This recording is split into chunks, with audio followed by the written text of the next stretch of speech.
सबक नंबर 8 में आपको फ़े तक बता दिया गया था। अब आगे हम करेंगे काफ से। काफ के लिए ये पहले सीधी लाइन और ये लाइन, इधर से तिरछी लाइन लगाएंगे और काफ और गाफ की एक जैसी शक्ल होती है, तो गाफ का जो डंडा है वो मैं आपको स्ट्रेट लाइन, ये और इसके ऊपर इस तरीके से गाफ। अब इनकी छोटी शक्ल होती हैं जो कि शुरू में आए तो इसकी सिर्फ इतनी भी आ जाती है,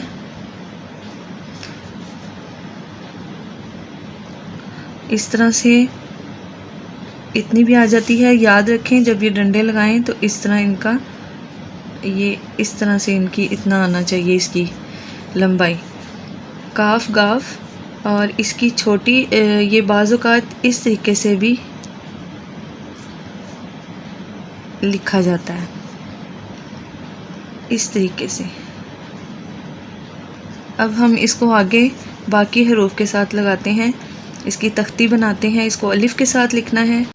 ये इस तरीके से हमने इसको यहाँ से साथ मिलाना होता है और इसका ये इसका डंडा हो गया काफ। अक्सर बच्चे जो हैं वो ज़्यादातर ये गलती करते हैं कि वो ऐसे और फिर इतना लगाते हैं और ये अलग हो जाता है। ये वाला फासला जो है ये नहीं लगाना आपने बिल्कुल इसको इस तरह करके इसके साथ आपने इस तरह मिलाना है। एक और इसको बनाने का तरीका है जो कि बिल्कुल आपने ऐसे कलम पकड़ के यूं और यहाँ से आपने तिरछी लाइन लाते हुए आपने इसको इस तरह कर दिया, ये और इस तरीके से हम इसका गाफ लगाएंगे। अलिफ के साथ अब हम बे के साथ इसको कैसे लगाएंगे? बे के साथ लगाने के लिए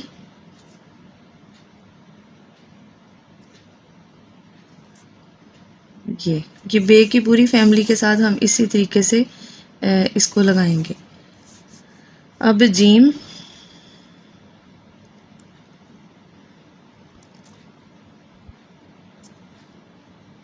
इस तरीके से।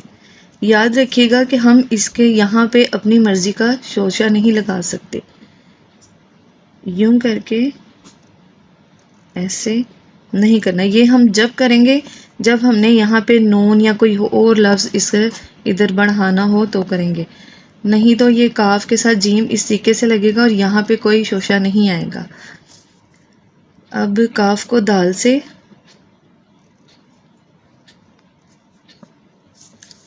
काफ को रे से। अक्सर बच्चे क्या करते हैं कि वो रे का भी इधर शोशा लगा देते हैं और हम अपनी मर्ज़ी से इधर शोशे ऐड नहीं कर सकते। अब काफ को शीन से,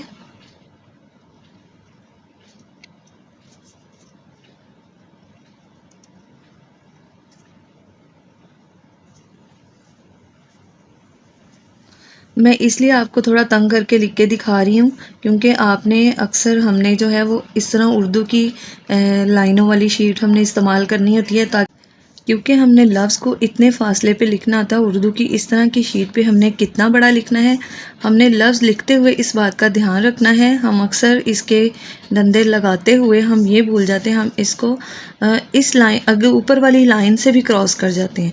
हमने लफ्ज़ को उतना लिखना है कि वो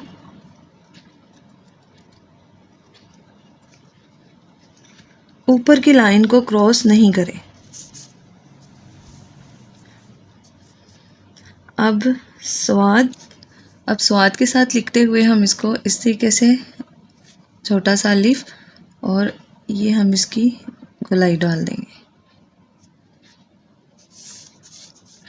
ज़्वाद के साथ भी इसी तरीके से लिखेंगे। और अब तोएं के साथ,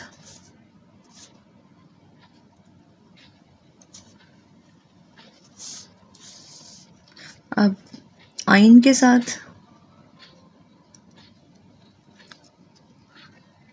इस तरीके से आप अल्फाज को खूबसूरती से बनाते जाएंगे।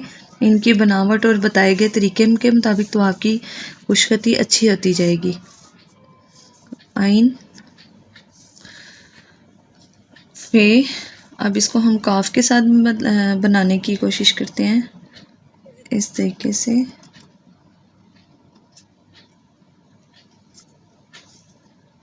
ये थोड़ी सी इस बनावट थोड़ी अच्छी नहीं है, दोबारा बनाते हैं।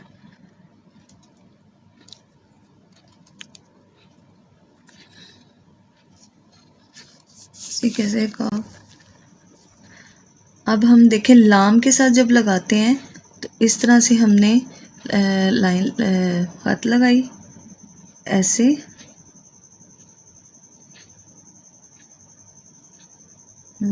इस तरीके से लगाना है। अब हम इसको इस तरीके से लाइन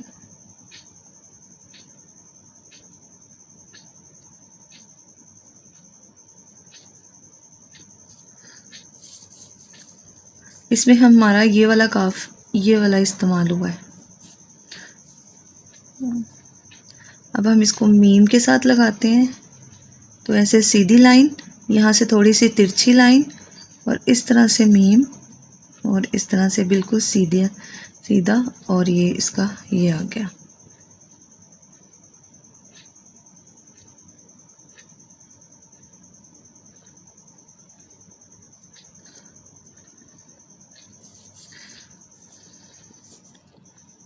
अब नून के साथ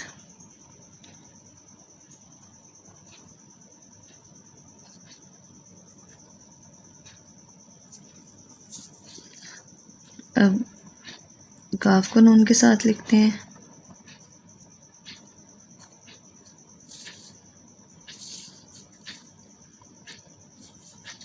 वाव के साथ लगाते हुए स्ट्रेट लाइन, बिल्कुल सीधी लाइन, यहाँ से वाव इस तरीके से।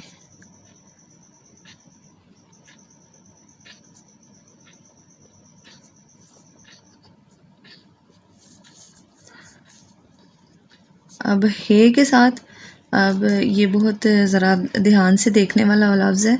बिल्कुल सीधी लाइन, यहाँ से थोड़ी सी तिरछी लाइन, ये हम इसका कोना बनाएंगे इस तरीके से। दोबारा लिखते हैं, सीधी लाइन, तिरछी लाइन और कोना बनाएंगे इस तरीके से। और लिखते हुए इसका ध्यान रखना है कि ये थोड़ा इसके साथ मिला हो, बिल्कुल अलग से ना हो। अब हमजा नहीं, ये छोटी ये के साथ इसको लगाने के लिए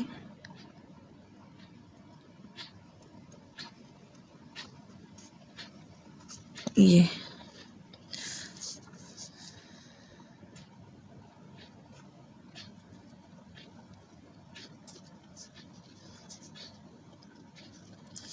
इस तरीके से। और बढ़िए के साथ ये बहुत ज़्यादा ये लफ्ज़ इस्तेमाल होता है। बिल्कुल सीधी लाइन, तिरछी लाइन, यहाँ पे इस तरीके से बनाते हुए इसको थोड़ा सा लाइन से इस तरीके से।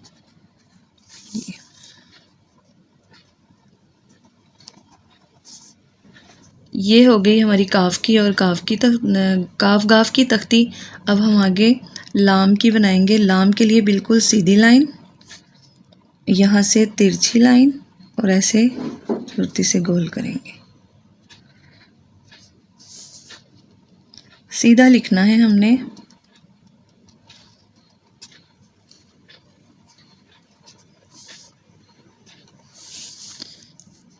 अब लाम अलिफ ला बिल्कुल सीधा लिखना है।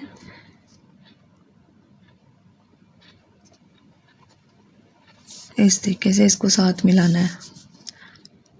लाम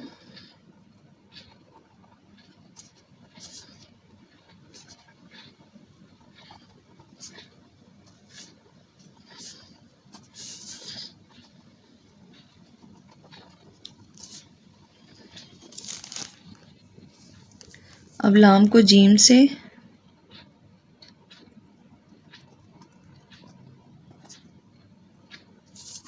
लाम को दाल से, लाम को रे से, लाम को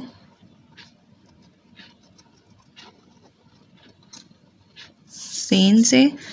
अब ये आपने ध्यान रखना है कि लाम का ऊपर वाला सिरा जो है वो बिल्कुल ऐसे सीधा सीधा आ रहा है। इसको हम ये एक साइड से आप इसको जब टेढ़ा लिखते हैं, जैसा कि अगर मैं इधर लिखूंगी तो वो ये देखें ऐसे टेढ़ा लिखेंगे और फिर हम इस तरीके से रे लिखते हैं तो हमारी जो लिखाई है ना वो ख़राब होती है। आपने ऐसा करना है कि बिल्कुल लाम को ऊपर से सीधा लाना है, बाकी लफ्ज़ आपने आगे उसके साथ मिलाना है। अब लाम को सीन से बिल्कुल सीधा लफ्ज़ इधर बीच की शक्ल में, इधर से छोटा सा अलिफ और ये। अब लाम को तोएं से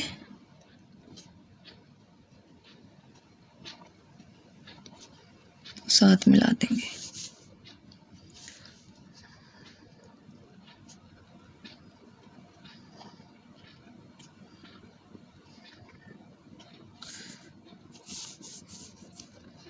अब लाम को आइन से मिलाने के लिए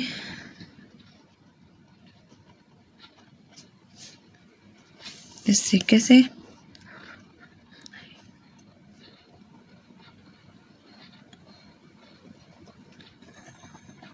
गैन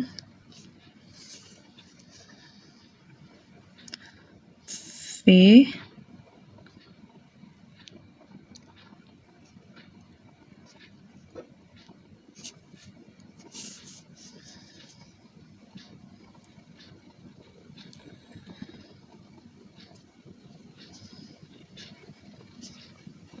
काफ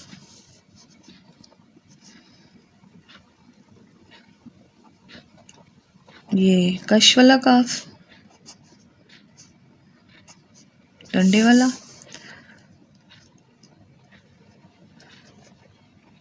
लाम को लाम से। अब ये लाम और ये साथ इसके मीम,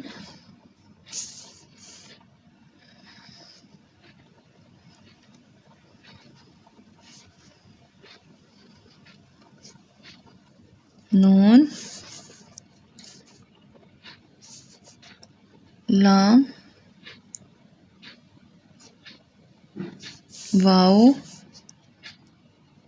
लाम, हे,